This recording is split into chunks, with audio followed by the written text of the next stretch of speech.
directly, like with MSF in particular, and then later on with some related NGOs, and from there on more from more academic perspective. So not directly on the field, but I was still involved in project work in humanitarian setting, but increasingly more in those protected crises. So not so more the hardcore humanitarian work. And you just have opened my eyes that we indeed hardly ever, if at all, did this kind of work. So I've also not been involved. No, I mean, it's good to know. Can I ask which OC at MSF that you've worked with? MSF Holland. Holland. Okay, great. That makes sense. You've mentioned that you haven't used economic evaluations in the past. So,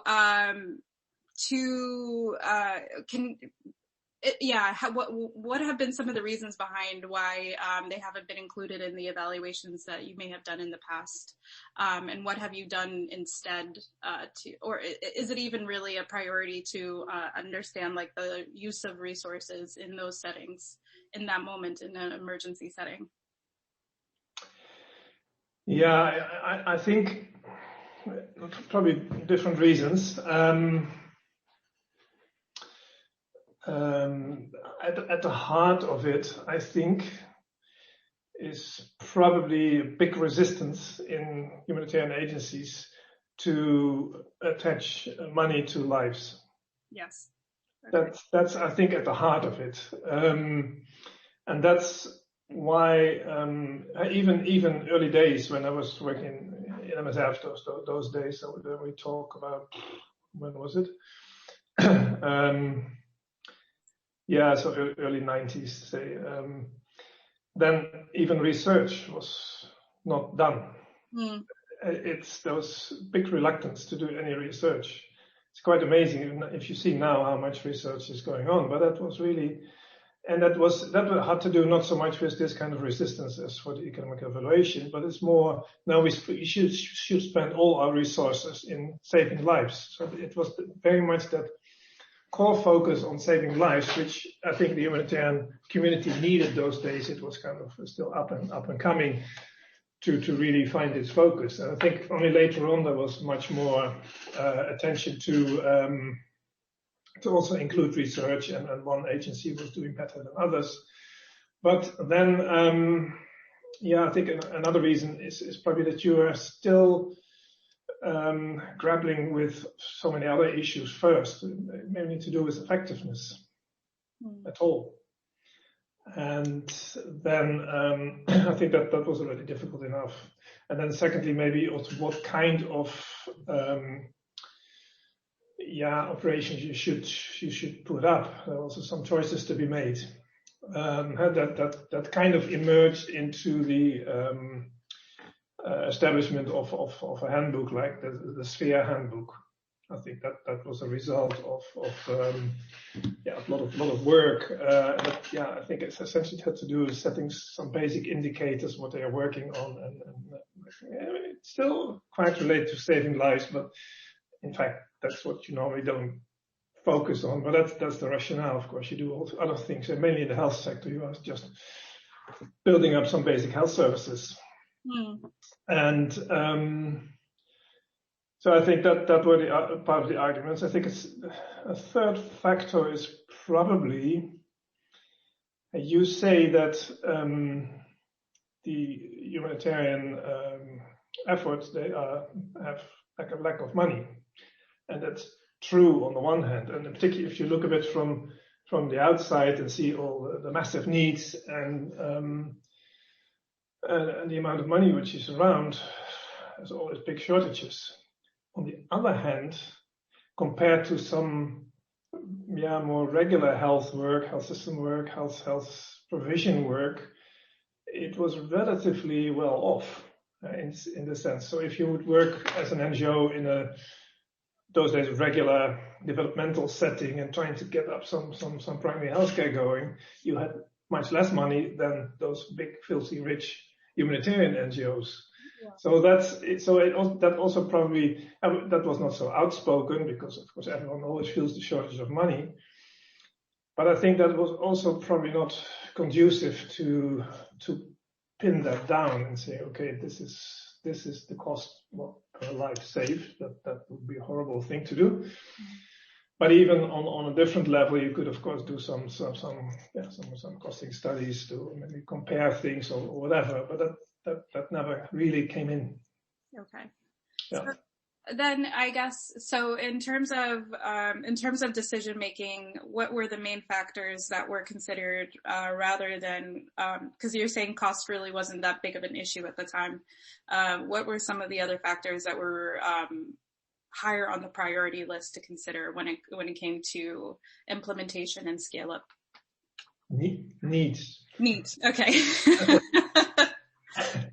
Yeah, that's the driving force. And of course, you could argue that a lot. Hey, our perceived needs.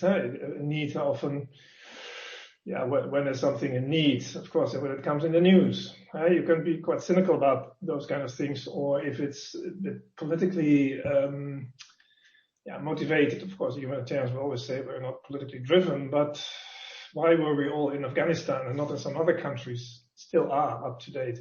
I mean, there's this attention at one stage of the world community, and I mean, not political, but there is some political elements. So, and then of course the needs, and how again do you formulate that? Of course, if people are really dying in large numbers compared to what they normally do, so that's why we also formulated this excess mortality as a key indicator. But that's what you typically always see when there's a more acute crisis, or in some of the very serious prolonged crises, like in the DRC, we have seen long times of excess mortality. So then you have an argument. But then soon as you do something, that drops, but you cannot go away because then it goes back up. So that's how you then define needs. And that becomes more and more difficult over time, because then, things are not so obvious anymore, and then the humanitarian agency has a tendency to try to withdraw or go for some longer term work, depending a bit on the type of agency. Okay, that makes sense. And so, based off of your experience and your perception of the use of economic evaluation, do you feel that it is sufficiently or insufficiently used within the humanitarian sphere? I mean, we know that it's obviously not used as much, but is there really a need for it? In terms of needing to know the results of our humanitarian action and resources, and what we're putting into it, is it really needed, or can we use another method to achieve that through other means? Does that make sense? Yeah. No, it does make sense. It's, of course, from what perspective are you looking? It's a very different perspective if you look from an NGO, even a large NGO, like compared to, for instance, say ECHO, the European humanitarian aid pot, which we work with a lot. And you would think that at that level, they would need something like that. And I don't know if you have them among your interviews. It would be very interesting to see their perspectives. I'm a bit, as I said, I'm a bit out of that more immediate humanitarian work. But what I do remember from evaluations which were linked to ECHO, I did quite a few. There was not this aspect. There might be something you have to fill in the box of cost efficiency, so something, or I don't know. It's that's about it. But no, it was never really. And you would think they potentially may have had an interest. I think it also, and that's also related to your first question, why it's not done. Another reason, of course, that's true or not, but everyone sees every situation different. Mm-hmm. And that's also not very, very conducive to do a study which might in itself be costly and time consuming. And so, then at the end of the day, this was beneficial. What does it mean for